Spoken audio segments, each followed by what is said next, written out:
નમસ્કાર દર્શક મિત્રો, સત્યની ન્યૂઝમાં તમારું સ્વાગત છે. હું છું પૂજા. દર્શક મિત્રો, આ રોડ જે છે તે છે એસપી ઓફિસથી આપણે જે કલ્યાણબાગ જઈએ એ વાળો રોડ છે, મેઇન રોડ, કે જ્યાંથી રોજની કેટલીય ગાડીઓ પસાર થાય છે, કેટલા ટ્રાવેલ્સ વાળા પસાર થાય છે. તમે જોઈ શકો છો અત્યારે પણ મારી પાછળ એક એસટી બસ પસાર થઈ રહી છે અને આમાં કેટલાય વ્હીકલ, કારણ કે મેઇન રોડ છે, ઓબ્વિયસલી રોજના વ્હીકલ આટલા પસાર થવાના. કોઈ કારણોસર આ રોડ ખોદવામાં આવ્યો હતો અને વાત એ છે કે આટલા મહિનાથી આ રોડ બન્યો નતો. એટલે સવાલ એ પણ એક ઉભો થાય કે હર વખતે ચોમાસા પહેલા જ કેમ રોડ બનાવવાનું સૂજે છે, યા તો ફિર 2-4 વરસાદ પડે પછી જ કેમ તમને એવી ખબર પડે છે કે હવે રોડ બનાવવા પડશે, ખાડા જે છે તે પૂરવા પડશે. અને બીજી વાત એ કે કેટલાય મહિનાઓથી આ રોડ ખરાબ હતો અને કદાચ 1-2 દિવસ પહેલા કે થોડા દિવસ પહેલા જ આ રોડ જયારે બનાવવામાં આવ્યો ત્યારે માત્ર ફરીથી એક વખત કઈ કે વેટ ઉતારવામાં આવી, ખાડા પૂરી દેવામાં આવ્યા કે ભાઈ એટલીસ્ટ થોડુંક સરખું થઈ જાય. તો સવાલ એ કે આખરે આ સારો રોડ બનશે ક્યારે? એક તો ખાડાનું સામ્રાજ્ય, બીજું ઉપરથી તમે જોઈ શકો છો રખડતા ઢોરનો ત્રાસ. એટલે ચોક્કસ એવું લાગે છે કે કોક અનહોની બનશે પછી તો કદાચ તંત્ર જાગશે, કોઈ એવી ઘટના બનશે પછી તો તંત્ર જાગશે એવી આશા અમે રાખીએ છીએ. કારણ કે આટલા વખતથી અત્યારની આ રોડની હાલત આવી છે, કેટલા મહિનાઓ થઈ ગયા અને આટલા મહિનાઓ બાદ પણ વલસાડની પ્રજાને મળે છે તો ખાલી થીગડા જ. કારણ કે પ્રોપર રોડ તો ક્યારે બનશે તો હજી કોઈને જ નથી ખબર. કારણ કે આટલા મહિના પછી જયારે રોડ સરખું કરવામાં આવે, તમે જુઓ કે અત્યારે પણ રોડની હાલત કેવી છે. બેલેન્સ તો નથી જ, પણ એટલીસ્ટ થીગડા મારીને છેલ્લે રોડને છોડવામાં આવી દીધો છે. આ છે સરસ મજાનું વલસાડ શહેર અને એનાથી પણ સરસ મજાની તંત્રની કામગીરી. શું કહેશો પ્રતિકભાઈ? હવે કહેવાનું તો શું છે પૂજાબેન, જોવો જ છો શું હાલત છે. ઠીંગણા જે મારવામાં આવે એ ઠીંગણાઓ સુવિધા માટે મારવામાં આવે છે કે અસુવિધા માટે, એ તો દ્રશ્યો જોઈને લોકો જાતે જ નક્કી કરી લેશે. એમાં તમારે કે મારે કે વધારે કહેવાનું મન નહીં લાગતું. દ્રશ્યો જોઈને આવે છે, પરંતુ હકીકત એ જ છે કે જોઈ લો શું હાલત છે. અહીં ખબોચિયા બનેલા છે, ખાબોચિયા ભરેલા છે ને. એક એવો રોડ છે કે રોજ ડેઈલી અહીંયા સાંજ પડે તમને ટ્રાફિક જામના દ્રશ્યો દેખાશે. કારણ કે મેઇન શાક માર્કેટ એરિયા કહી શકાય, મેઇન જે દુકાનો બધી કપડાની નાતે મેઇન એરિયા છે આપણો આ. અને આ મેઇન એરિયા પર રસ્તાની જે હાલત છે, રોજ સાંજ પડે ટ્રાફિક જામના દ્રશ્યો સર્જાય છે. પણ છતાં પહેલા આપણે જે રીતે કહ્યું એ રીતે કે તંત્ર ખબર નહીં કઈ નિંદ્રામાં સૂતેલું છે કે એને રસ્તામાં ગટર પાણી જે લોકોની મેઇન ખાસ જરૂરિયાત કહેવાય કે જેના વગર આપણી લાઈફ પોસિબલ નથી, એવી વ્યવસ્થાઓ પણ પૂરતી પ્રમાણમાં ક્યાંય આપણને દેખાતી નથી. આ એક એવો વિસ્તાર જ્યાં કે જીવન જરૂરિયાતની સૌથી વધુ વસ્તુઓ મળે છે. આગળ શાકભાજી માર્કેટ, અહીંયા ફ્રૂટની લારીઓ, અહીંયા તમને ઘરના ઇક્વિપમેન્ટ્સ માટે કપડાની દુકાનો, આ મેઇન માર્કેટ છે વલસાડની, વલસાડ શહેરની જ્યાં સુધી આપણે વાત કરીએ. અને ત્યાં જ જ્યારે આવા રસ્તાઓને લીધે સતત ટ્રાફિક જામની પરિસ્થિતિ સર્જાતી હોય, તેના લીધે લોકોનું કેટલું નુકસાન થાય, વડીલો હોય કે બાળકો હોય કે મહિલાઓ હોય. જો અત્યારે જ કેટલો ઓછા ટ્રાફિકમાં પણ શું પરિસ્થિતિ સર્જાય છે, તમારી સામે જે દ્રશ્યો દેખાઈ રહ્યા છે. એટલા બધા કઈ વેહિકલ નથી, છતાં પણ રસ્તાના લીધે સતત ટ્રાફિક જામના દ્રશ્યો સર્જાય છે, લોકો હેરાન થાય છે. પરંતુ પાલિકા જે છે તે સતત બેદરકારી દાખવી રહી છે. અને પાલિકાની ઓફિસ જોઈએ તો અહીંયા પાછળ જ ઓફિસ છે, એક્ઝેક્ટ અહીંયાથી પાછળ. હા, અને પાલિકાના સભ્યો પણ અહીંથી પસાર થતા જ હશે, નહીં થતા એવું નથી. કારણ કે મેઇન માર્કેટ છે, વસ્તુ લેવા કરવા માટે અહીંયાથી તમારે પસાર થવું જ પડે. પણ છતાં પણ આટલી હદે બેદરકારી શા માટે? વસ્તુ એ કે ઠીક છે, ફરિયાદો થઈ પછી આપણે મટીરિયલ નાવીને નાખી દીધું, 1 કે 2 વરસાદ પડે એટલે એ મટીરિયલ ફરીથી એવું થઈ જાય છે જેના લીધે વધુ ભયજનક સ્થિતિની નિર્માણ થઈ રહ્યો છે. આ પરિસ્થિતિ ના સર્જાય જો પહેલી વખત જ જ્યારે રોડ બને, સરખી ગુણવત્તાના રોડ બને, તો આ પરિસ્થિતિ ના સર્જાય, ઠીંગણા ના મારવા પડે.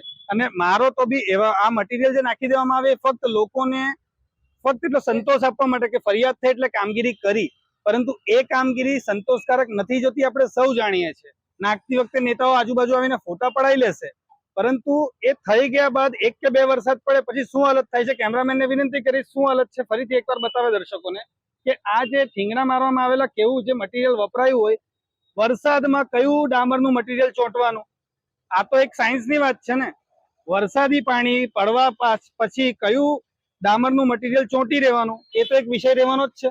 વાત એ છે કે હર વર્ષે કામગીરી કરવામાં આવે છે, દર વર્ષે રોડ બનાવવામાં આવે છે, લાખો રૂપિયાની ગ્રાન્ટ રોડના નામે ફાળવવામાં આવે છે, અને છતાં પણ પરિસ્થિતિ એની એ જ સર્જાયેલી રહે છે. ત્યારે વાત એ થાય છે કયા પ્રકારનું એવું તો મટીરિયલ યુઝ કરવામાં આવે છે કે કદાચ આખા વર્ષની જો વાત કરીએ ને પ્રતિકભાઈ, તો આ તો મારો તો રોજનો રસ્તો છે, તો કદાચ ગણીને 2 થી 3 મહિના કહી શકે કે આ રોડ કદાચ સારો રહેતો હશે. બાકીના મહિના છે 8 થી 10 મહિના આની આ જ પરિસ્થિતિ સર્જાયેલી રહે છે. બેન, આપણે હમણાં સોશિયલ મીડિયા પર એક રીલ બહુ જોઈએ છે, હા, સચિન ટિચકુલે વાળી, કે રોડ 1 साल 6 महीने चले वैसा ही बनाना है, क्योंकि हमें हाँ। फिर इसको बनाना है. બસ વાત એ જ છે. રોજગાર આપવા માટે અને કોને? આ એક બહુ મોટો સવાલ છે કે રોજગાર આપવા માટે, પરંતુ કોને? આ પરિસ્થિતિ વારંવાર સર્જાય છે. એ એક જે પ્રશ્ન કહેવામાં આવે, મુખ્ય પ્રશ્ન મુખ્ય છે. પ્રશ્ન આ છે કે ભાઈ કોને રોજગાર આપવા માટે આવી ક્વોલિટીના રોડ બને છે કે વારંવાર એ બિલો પાસ થઈને લોકોના ગજવાઓ ભરાયા કરે. સવાલ એક જ કે લાખો રૂપિયાની ગ્રાન્ટ ફાળવવામાં આવે છે જ્યારે રસ્તા માટે, તો આ ગ્રાન્ટ ક્યાં જાય છે? આ જે એરિયા છે એ છે લુહાર ટેકરા પર અત્યારે આપણે આવેલા છે. જળદેવી માતાના મંદિરથી આગળ આપણે જઈએ તો ધોબી તળાવ જવા માટેનો જે રસ્તો પડે એ રસ્તો છે. અને આ રસ્તાની જો હું વાત કરું ને તો લગભગ હું તમને કહું તો 365 દિવસમાંથી કદાચ હું તમને કહું તો 300 થી 320 દિવસ તો હું પોતે આ રસ્તો આ રીતે જોઉં છું આ પરિસ્થિતિમાં, કારણ કે ક્યારેય સરખું થતો જ નથી. અને સમારકામ કરવાના પ્રયત્નો થયેલા દેખાય છે, પણ કેવા થયેલા છે એ તો વિડીયોમાં તમે જોઈ જ શકશો કે કેવી હાલત છે. અને જેમ તમે મને કીધું 365 દિવસ, મારું તો અહીંયા રોજનું આવવાનું હતું, મને જ્યાં સુધી ખબર છે તમે તો અહીંયાથી રોજ પસાર થતા હશો. પ્લસ અહીંના સ્થાનિકો સાથે બી જો તમે વાત કરશો તો આપણને ખબર પડશે જ. એકાદ બે ભાઈઓ સાથે આપણે વાતચીત ચોક્કસ કરીશું. પૂજાબેન રેકોર્ડિંગ ચાલુ થવા પહેલા જેમની સાથે ચર્ચા કરતા એ ભાઈઓને આપણે પૂછીએ શું પરિસ્થિતિ છે. કેટલા ટાઈમથી આ રસ્તો આ પરિસ્થિતિમાં છે? તો 20 વર્ષ ઉપર થઈ ગયા રિક્ષા ચલાવું. આ રસ્તો તો મેં તમને કેવું ને કે 365 દિવસ જેવો જ રસ્તો રહે. અને રિક્ષાવાળો અમુક વાળા બી હેરાન થઈ ગયા રસ્તાથી. બધે જ આમ આખા વલસાડ સિટીમાં ખાલી એક ટીચર રોડ સારો છે, બાકી ટોટલી રસ્તા બધા ખરાબ છે. આ તમારા રિક્ષા જે ચલાવવામાં ખર્ચા વધે ખરા આના કારણે? ખર્ચા વધારે અમને લગભગ 8 દિવસ પહેલા 3-4 હજાર રૂપિયાનો ખર્ચો કરાય. રોજ પંચર કરે ગાડી. વાત એ છે કે જ્યારે આપણે વ્હીકલ લઈએ છીએ ને, પાસિંગ કરાવે છે ને, ત્યારે તરત આપણી સાથે રોડ ટેક્સ વસૂલવામાં આવે છે. પણ એના નામ પર સુવિધા જો જોવા જઈએ તો કદાચ કંઈ જ નથી આપવામાં આવતું. જ્યારે વ્હીકલ શોરૂમ માંથી તમે બહાર કાઢો છો ને એ પહેલા તમારે ટેક્સ ભરવો પડે છે. શેના માટે? તો કે રોડ ટેક્સ ભરો છો તમે. એના ઉપરાંત હાઈવે પર જઈને તો આપણે ટોલ ટેક્સ અલગથી ભરીએ છીએ, છતાં પણ ટેક્સ આટલા ભર્યા પછી પણ તમને એવું લાગે છે કે સુવિધા પ્રોપર મળે છે રોડની આપણને? ના ના, કહીએ જ નહીં. રસ્તો બન્યો તે બી વરસાદ આવવાના 1 દિવસ પહેલે બન્યો. તે તો વરસાદ આવ્યો એટલે પાછો ખોડાઈ ગયો, અને પછી એવું સારું નાખી જાય કે વરસાદ આવે એટલે બધું ધોવાઈ જાય. જે હતો તેના કરતા ખરાબ થઈ જાય રસ્તો.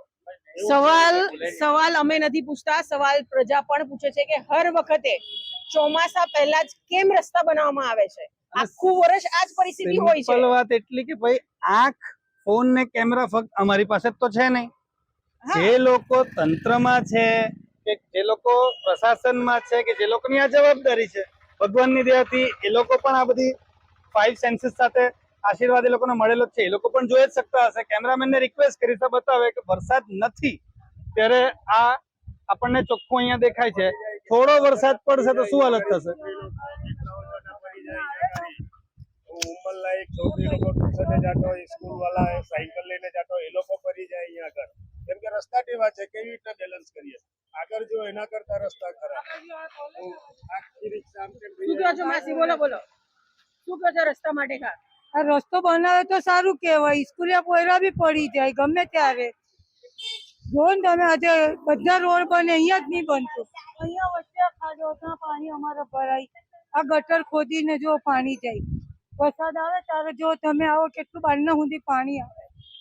વાત એ છે કે પ્રી મોન્સૂન કામગીરી પણ કરવામાં આવે છે. હર વખતે ચોમાસા પહેલા ગટરને લઈને પ્રી મોન્સૂન કામગીરી બધી કરવામાં આવે છે, પરંતુ એની જે ઇફેક્ટ છે એ નથી દેખાતી. એનું શું રીઝન છે તો અમને પણ નથી ખબર, પરંતુ એ ચોક્કસ ખબર છે કે લાખો રૂપિયાનું પ્રી મોન્સૂન કામગીરીના નામે ફાળવવામાં આવે છે. અને વાત જ્યારે રસ્તાની રહી તો અત્યારે આપણે જોયું કે રસ્તો કેટલો ખરાબ છે, લોકો પણ કંટાળેલા છે, પરંતુ તંત્ર ક્યારે જાગશે એ તો અમને ખબર જ નથી. અને વાત એ કે તમે જે રીતે કહ્યું એ રીતે કે ભાઈ લોકો પણ જે આપણા અધિકારીઓ છે એ પણ પસાર થાય છે. અને આની પહેલા જે આપણે રસ્તો બનાવ્યો કે પાલિકાની પાછળનો જ રસ્તો, ચોક્કસ પાલિકાવાળા પણ ત્યાંથી પસાર થતા હશે, પરંતુ એ લોકોને આજ સુધી એવી ઈચ્છા નથી થતી કે ભાઈ આજે રસ્તો આટલી ખરાબ પરિસ્થિતિમાં છે, લોકો હેરાન થઈ રહ્યા છે. જ્યારે ઇલેક્શન આવે છે એ ટાઈમ પર તમે બહુ મોટા વાયદા કરીને લોકો સુધી પહોંચો છો કે અમે આ આપશું, અમે તે આપશું. વાત એ છે કે જ્યારે હકીકતમાં પ્રજાની સગવડ કઈ નથી બનાવતા. પોતાના જગ્યા ભરી રહેલા છે. આમ જનતા પબ્લિક આપને એટલે આપણે જ હેરાન થવાનું ને. હેરાન તો આપણે જ છે ને, ગાડી સાધન આપણે ચલાવીએ અવર જવર આખો દિવસમાં. આપણું વલસાડના જ છે, આપણે જ વચ્ચે છે. આપણે આખો દિવસ વલસાડમાં વલસાડ છે કેટલી 2 કિલોમીટરની સિટી છે. 2 કિલોમીટરમાં સિટી પૂરી થઈ જાય. બોલો, આ નાના ટાઈમમાં પેલો રસ્તો બનાવ્યો, પેલો રસ્તો તમે જોઈ લો. કેમ ધોબી તળાવ પાસે હું ઉભર્યો, ધોબી તળાવ પાસેથી ડેપો સ્ટેશન શાકભાજી માર્કેટ જવાનું અમારે આખો દિવસમાં કેટલા ફેરા 10, 20, 30 ભાડા મારી. એમાં તો અમારા પંચર પડી જાય, કઈ રિક્ષા બગડી જાય, કઈ કેટલાના ગારા બગડે. એવું નહીં કે અમારી જ રિક્ષા, કઈ કેટલાનો સાધનો બધા બંધ થઈ જાય, બગડી જાય. એ રસ્તો બી વરસાદ આવવાના 1 દિવસ પહેલે બન્યો, તે પછી ઢીંગડા મારવામાં આવે છે ત્યાં પણ. ઢીંગરા તે બી કાદો કિચર વાળું. એ વરસાદ પડે એટલે ધોવાઈ જાય ને બધું પાછું એના કરતા ખરાબ થઈ જાય. જે ખારો હોય તેના કરતા વધારે ખરાબ થઈ જાય. વાત એ જ છે કે અધિકારીઓ તો પોતાની મોટી મોટી ગાડીઓ લઈને નીકળે છે, તેમને કોઈ પ્રોબ્લેમ છે નહીં, કારણ કે સારી સારી ગાડીઓ લઈને નીકળે છે એટલે એ લોકોને અસર પણ નથી થવાની. કદાચ 2-4 આવા ખાડા આવી ગયા તો પણ આખરે જોવાનું ફક્ત એટલું જ છે કે ભાઈ આ પરિસ્થિતિ દર વર્ષે એક જ સ્થિતિ, એક જ સવાલો મીડિયા ઉચક્યા કરશે. સોશિયલ મીડિયા પર આ એક ને એક રટણ વારંવાર કોઈ પણ ન્યૂઝ ચેનલ તમે ખોલીને જો, રસ્તા ફક્ત હાઈવેના જ નહીં પરંતુ જ્યાં રેસિડેન્શિયલ જગ્યાઓ છે ત્યાંના પણ દર વર્ષે એક ને એક પરિસ્થિતિ. એક જ વખત, પહેલી વખત જીવનમાં વરસાદ જોયો છે તંત્રે. આની પેલા વરસાદ નહીં પડ્યો, આની પેલા રસ્તા ખરાબ નહીં થયા, આની પેલા સુધારકામનો વિચાર નહીં આવ્યો. 9 મહિના શું કરતા હતા આપણે? વિચારવા જેવા મુદ્દા તો આ છે જ ને, જવાબદારી છે લોકોની. તમે કીધું કે દરેક ચેનલ પર, દરેક જગ્યા પર એક જ સવાલ છે રસ્તા, પણ છતાં પણ તંત્ર કેટલું ઢીડ બનીને બેઠું છે કે એના પ્રત્યે ધ્યાન આપવામાં આવતું જ નથી, કે રસ્તા બનાવવામાં આવતા જ નથી. જે સગવડતા માટે લોકો અત્યારે આટલી બૂમો પાડીને કહી રહ્યા છે, પરંતુ તંત્રને તેની કોઈ જ અસર નથી. વરસાદને તમે કારણરૂપ આપો છો તો તમારા મટીરિયલની ક્વોલિટીની ગુણવત્તાની ચકાસણી કોણ કરે છે ભાઈ? વરસાદના પાણીમાં ધોવાઈ જવા રસ્તા બનાવો જ છો શું કામ? કે ભાઈ વરસાદને તમારે બહાના રૂપે વાપરવું પડે. અને આખરે અમે એવી આશા રાખીએ છીએ કે આ વિડીયો પછી તંત્ર કદાચ જાગશે અને રસ્તા બનશે. જો તમે આ વિડીયો ફેસબુક પર જોઈ રહ્યા છો તો લાઈક અને ફોલો કરો, અને યુટ્યુબ પર જોઈ રહ્યા છો તો અમારી ચેનલને સબસ્ક્રાઇબ કરો. સત્તરે.com, આઝાદી સમાચારોની.